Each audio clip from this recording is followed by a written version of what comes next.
بسم اللہ الرحمن الرحیم۔ السلام علیکم۔ آپ دیکھ رہے ہیں یوٹیوب چینل عام سی باتیں۔ علامہ خادم حسین رضوی علیہ رحمہ پر دہشت گردی کا مقدمہ بنانے والا عمران خان اپنی گرفتاری کا سن کر چھپ گیا۔ اس ویڈیو میں ہم اسی کے متعلق بات کریں گے۔ ناظرین کرام، جب عمران خان کی حکومت میں علامہ خادم حسین رضوی علیہ رحمہ پر دہشت گردی کے مقدمے بنائے گئے اور علامہ صاحب کو یہ بات بتائی گئی کہ پولیس آپ کو گرفتار کر سکتی ہے، تو علامہ خادم حسین رضوی علیہ رحمہ نے اپنے کارکن کو حکم دیا کہ میری ویل چیئر کو سامنے رکھ دو تاکہ پولیس کو گرفتار کرنے میں مسئلہ نہ ہو۔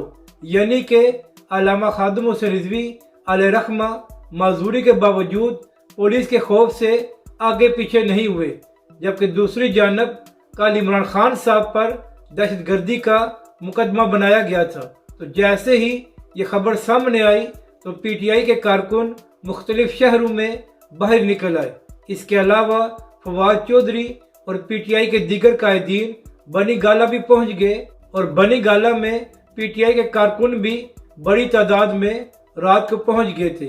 مگر ناظرین کرام، یہاں پر اہم بات یہ ہے کہ سارے وقت میں عمران خان صاحب ایک بار بھی اپنے کارکنوں کے سامنے نہیں آئے، بلکہ وہ اندر ہی چھپے رہے، جبکہ دوسری جانب حامد میر اور کچھ دیگر صحافیوں نے ذرائع کے ذریعے یہ بھی دعویٰ کیا کہ عمران خان صاحب بنی گالہ میں موجود نہیں ہیں، اور جیسے ہی ان کو خبر پہنچی تھی کہ ان کو رات کو گرفتار کیا جا سکتا ہے تو عمران خان صاحب بنی گالہ سے چلے گئے تھے۔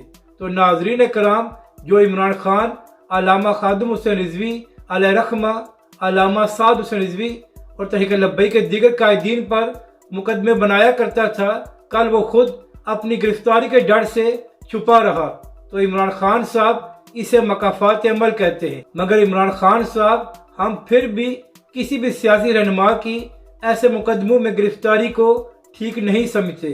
اس سے ملک کے حالات خراب ہوتے ہیں اور پاکستان کو نقصان ہوتا ہے۔ مگر اس وقت عمران خان صاحب، آپ نے طاقت کے نشے میں تحریک لبیک پاکستان کے خلاف ہر حربہ استعمال کیا۔ اپنی رائے کا ضرور اظہار کریں کہ آپ کو یہ ویڈیو کیسی لگی، اور ہمارے اس چینل کو بھی سبسکرائب کریں۔